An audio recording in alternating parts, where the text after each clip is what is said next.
Yeah. 너의 come and never sleep on me. Eyes on my chain 숙여 너의 고개를 what you looking at fool. 너의 눈 흐리멍텅했고 find your comfort from another yeah. I go low like undercover. 반갑습니다. 작가 김영우입니다. 소프라노 가수 겸 배우 현수연입니다. 현수연 씨, 오늘 이 시간이 우리의 유튜브 채널 현공내 TV를 개설하고 첫 번째 방송 시간이 되는데, 그래서 내가 수연 씨한테 과제를 던졌죠. 우리 방송 채널의 개설 목적 한마디로 요약해서 어떻게 표현하면 좋을까요? 네, 생각에 생각을 거듭해 봤는데요. 있잖아요. 저는 이렇게 정리를 해보기로 했어요. 대한민국의 문화예술적 분위기 조성을 위해 좋아요. 우리 열심히 한번 잘해 보십시다.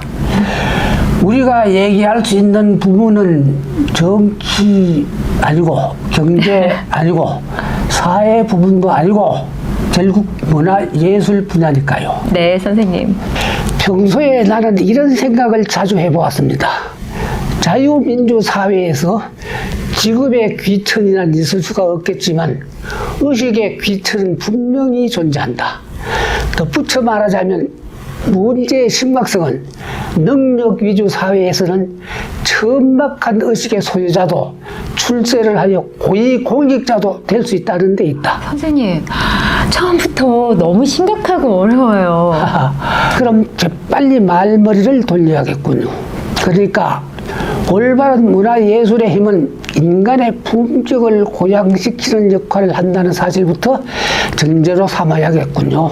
물론 고상한 품격의 사람들이 사는 사회는 온화한 화해의 정서가 지배하게 될 테고. 선생님, 지금 저희가 진행하는 프로그램의 테마는 선생님의 작품 관련 이야기예요.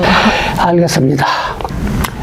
저간에 내가 집필하고 발표했던 작품들 내지 나와 인연이 닿았던 작품들을 예로 들면서 우리 삶의 의미를 곰곰이 곱씹어보고 때로는 사회 비판적 의식도 공유해 보자는 거죠.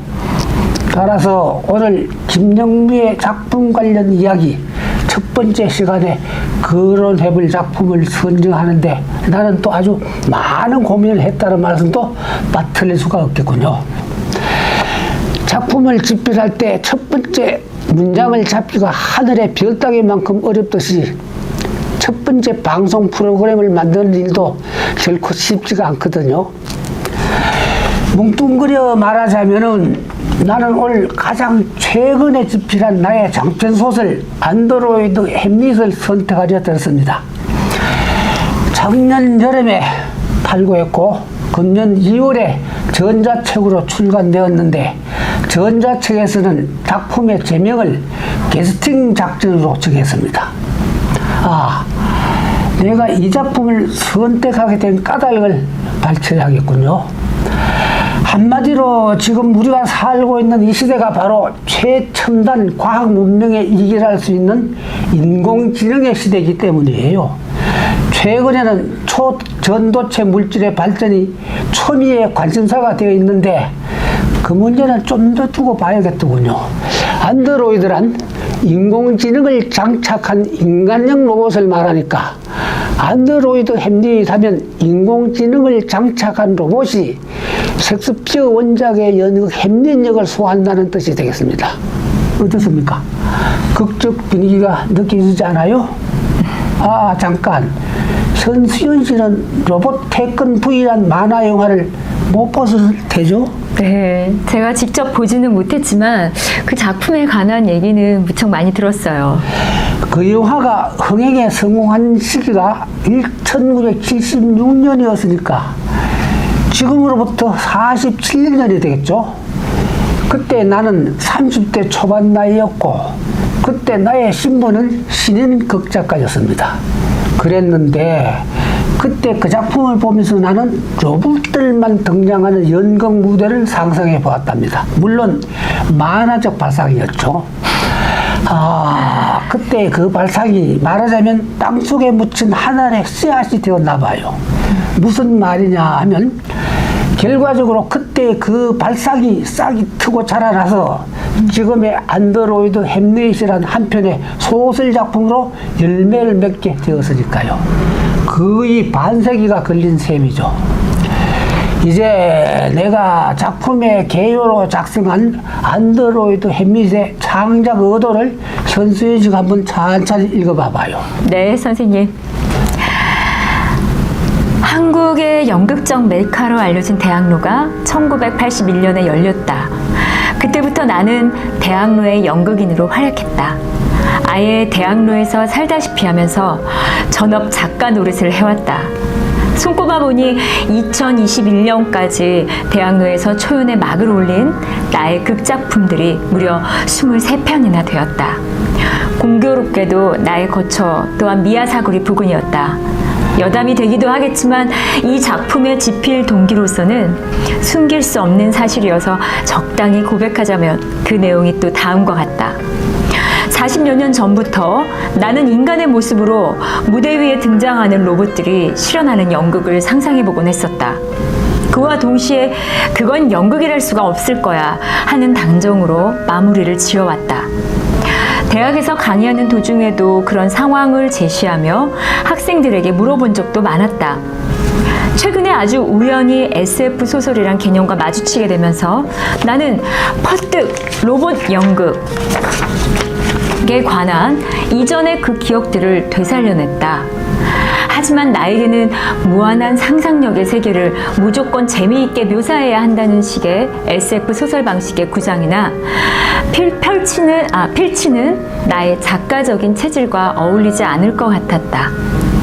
그래서 난 내 스타일의 소설을 써보기로 마음먹었다. 나의 작가적 의식은 이른바 철저한 리얼리즘이란 범주에서 벗어날 수가 없었다. 지난 반세기 동안 주로 그런 스타일의 글만 써왔기 때문이다.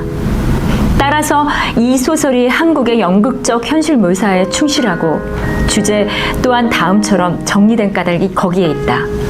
이 작품은 우리 지구촌 연극인들의 현대적 고뇌를 화두로 삼은 서사물이다. 종래에는 과학적 메커니즘이 배우들의 연기를 돋보이게 했을 뿐만 아니라 연극의 완성도를 높이기에 일조를 했는데 이젠 현대 과학의 상징물이라 할 수도 있는 로봇이 직접 배우가 되어 무대 위에 등장하기에 이르렀다. 그리하여 인간 행위의 시적 미학이란 연극 본연의 개념이 파기될 시점에 다다랐다. 다시 말해 과학이 아예 인간의 정체성을 위협하는 국면이라고나 할까? 장차 연극인 또는 여느 인간들의 설 자리는 과연 어디에서 찾을 수가 있을 것인가? 수고했어요. 원래 한 편의 작품이란 일상적 기록과는 달리 완벽한 하나의 세계가 형성되어야 하는 거예요. 처음과 끝이 있어 일상적 세계와는 확연히 경계가 지워져야 할 뿐만 아니라 그 세계가 존재할 수 있는 가치관이 부여되어야 하고요. 방금 말한 가치관이란 작가의 인생관이나 세계관이랄 수도 있고 그 당시의 시대적 정서할 수도 있겠죠. 가치관이란 그 표현 속에는 재미라는 비약적 고려도 빠뜨릴 수가 없겠죠. 감독이란 말이 좀 더 피부에 와 닿겠지만요. 문학작품의 재미는 문장력에서도 찾을 수가 있겠고 작품의 주제나 소재에서도 찾을 수가 있겠지만 결국 구성을 어떻게 하느냐가 관건이 되기도 할 거예요. 이제 현수연 씨가 안드로이드 햄릿의 줄거리를 한번 또박또박 읽어봐봐요. 40대의 남자 기루길의 병명은 침묵을 즐긴다는 의미의 일묵이었다. 그는 명문대학 컴퓨터공학과에 2년 동안 다니다가 느닷없이 연극영화과로 전과를 했는가 하면 연극인 생활을 좀 하다가 입산하여 스님 노릇까지 했었다. 기루길의 중마고 고학지는 풍운하로 자처하며 연극 대도구실 안에 있는 더블베드에서 신인 여배우를 탐할 정도로 여색을 밝히기도 했는데 그의 아내 이필려는 또 미스코리아 출신의 탑클래스 여배우로 50대 나이가 되어 있다. 기루길은 2년 전에 자산 가치가 제로에 가까운 극단 공감을 무려 20억 원 가량의 빚을 떠안으며 인수했는데 이필려가 바로 그 극단의 중추 배우이며 그 극단의 대표인 고학진의 아내였다. 이윽고 극단 공감이 창단 20주년을 맞아 기루길은 섹스피어 대표작인 햄릿을 제작하기로 한다. 기획자는 최운영이고 연출자는 곽수탁으로 정해진다. 그런데 캐스트 내 권한은 원래 연출자가 쥐게 되어 있음에도 불구하고 극단 대표 기루길이 타이틀롤의 한주호, 오피리아 역의 이필려로 정해버린다. 청순 가련형의 상징으로 되어 있는 오피리아 역을 50대 이필려에게 맡기려 하니 당장 고학진이 반기를 들기도 하지만 그로서는 기루길을 고집을 당해낼 재간이 없다. 훗날 밝혀지지만 기루길에게 이필려는 단테의 신곡에 나오는 구원의 여인상인 베아트리차가 되기도 하고 괴테의 소설에 나오는 이상적인 연인상인 롯데가 되기도 했었다. 한편 극단 공감을 창단했고 지금은 고인이 되어버린 조만후의 아들 조중구가 연기 경력 20여년이어서 그가 햄릿 역을 탐내고 있다는 사실은 널리 알려져 있었다. 이필려와 한주호가 그런 사실을 알려주기도 했지만 기루길의 고집을 꺾을 수가 없었다. 공연장에 대관 일정이 잡히고 연극 햄릿 연습이 막바지에 오른 어느 날 작품의 주인공인 한주호가 교통사고로 연습장에 못 나오게 된다. 기루길은 이필려를 만나 안드로이드 햄릿을 상대로 공연을 진행할 수 있겠느냐 하고 물어보게 된다. 그리고 기루길은 대한드론연구원의 원장이 되어 있는 옛 친구 박지우를 통해 안드로이드 햄릿을 제작할 업체로 휴머네이드 월드사의 엄정순 대표를 소개받는다. 생각 끝에 이필려가 안드로이드 햄릿과 공연해 보겠다는 응답을 해준다. 드디어 기루길은 극단원 모두에게 한주호의 교통사고 소식을 전해주면서 관객과의 약속을 지키기 위해 안드로이드 햄릿을 동원하는 공연을 하겠다는 선언을 함과 동시에 일체 비밀로 해주기 바란다는 말을 한다. 그러자 연극 기획자인 최운영이 말없이 사직서를 던지고 사라진다. 그는 연극이란 인간 행위의 시적 표현인데 로봇을 동원하는 일은 언어 도단이라면서 절대로 용납할 수 없다는 지론을 전개하는 것이다. 연극 연습이 진행되는 동안 여러 가지 사건이 겹치기도 하지만 기루길은 초지일관하여 자기 뜻을 굽히지 않는다. 예를테면 모처럼 배우로서 배역을 받아 햄릿 연습팀에 참여했던 고학진이 연기력이 부족하여 잘려버리자 아프리카로 떠나버리는 사건도 생각나고 조진구는 한주호 대역으로 햄릿 엿을 맡아달라는 연출자의 의견을 단호히 거절하기도 한다. 어쨌거나 안드로이드 햄릿의 개막 공연의 막이 무사히 내리던 날 밤이었는데 이필려가 기루길을 자기 집으로 초대하여 함께 밤을 보내게 된다. 모른 척했지만 이필려는 저간에 기루길이 자기를 사랑해왔다는 사실을 익히 알고 있었다. 고학진도 그런 사실을 알고 있었기에 졸혼 상태를 유지해왔던 이필려에게 이혼 합의서까지 우송해둔 상태였다. 안드로이드 햄릿 공연이 별탈 없이 끝이 나고 연습실에서 쫑파티가 열렸을 때였다. 조중구가 한주호 앞에 무릎을 꿇고 형벌을 감수하겠다는 고백을 한다. 그러니까 한주호의 교통사고는 조중구가 심부름센터에 의뢰한 일종의 기획된 범행에 의한 것이었다.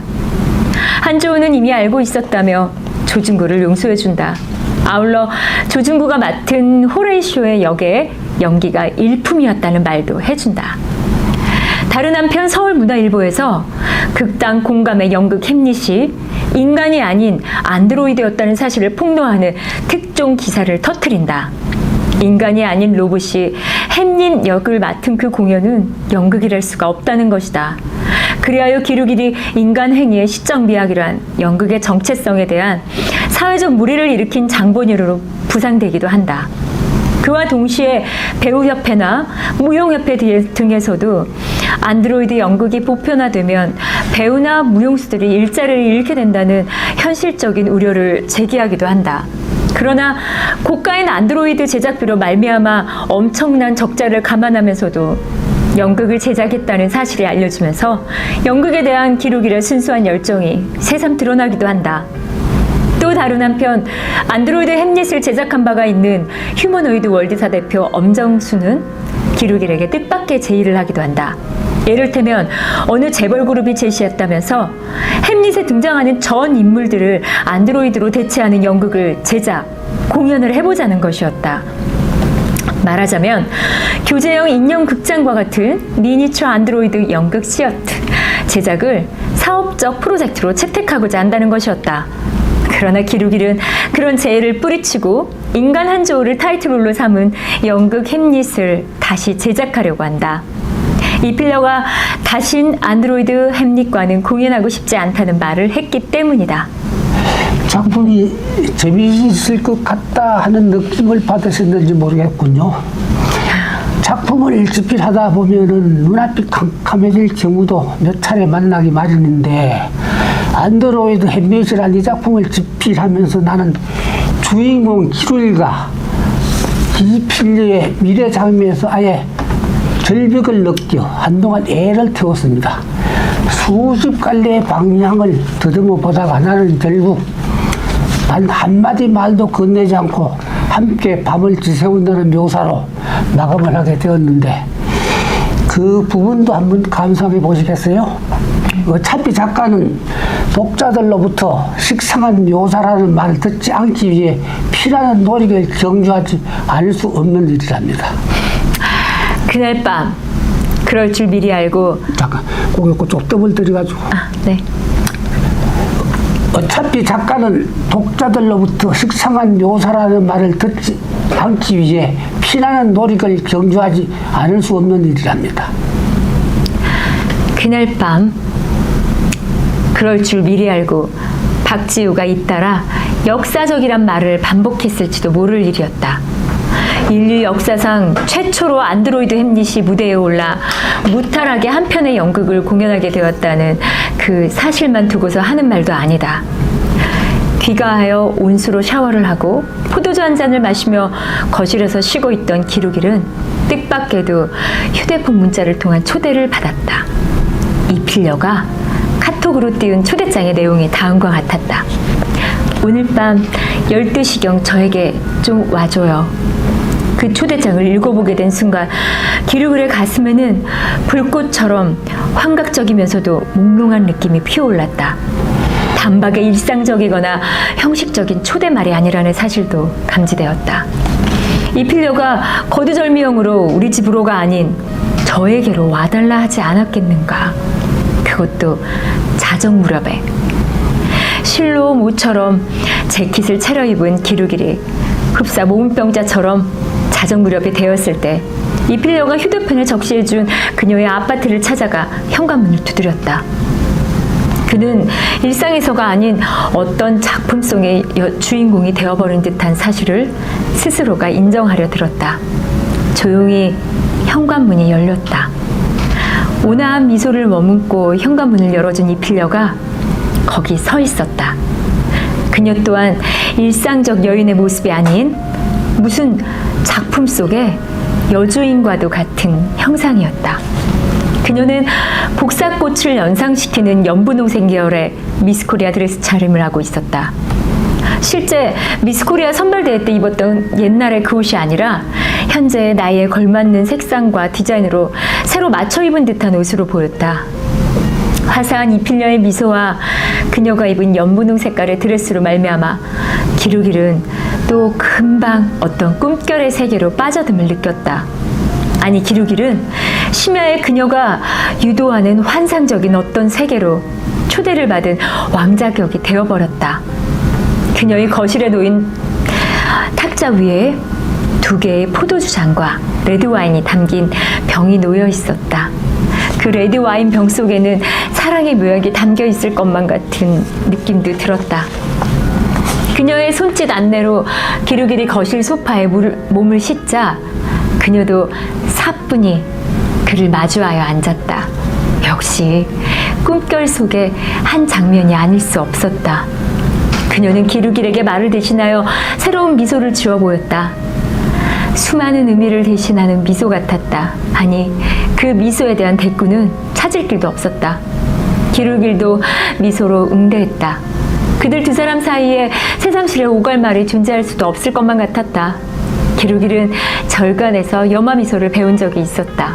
염화미소란 붓다가 사바세상에서 설법을 계속할 때 생겨난 일화 속의 한 장면이었다. 붓다가 영치산에서 2,500여 명의 신도들을 향해 설법을 할 때였다. 그날따라 붓다는 말문 열기를 대신하여 연꽃 한 송이만 들어 보였다. 그러자 일반 대중은 의아한 포정만 지우기에 바빴다. 그때 오직 한 사람인 수제자 마아가섭만이 붓다의 뜻을 알아듣고 빙그레 미소를 지었다. 그때 붓다와 마아가섭이 주고받은 신비로운 그 미소가 곧 염화미소였다. 붓다는 84,000번문을 대신하여 연꽃을 들어 보였는데 단지 마아가섭만이 이신전심으로 84,000번문의 뜻을 일순간에 다 깨달았다.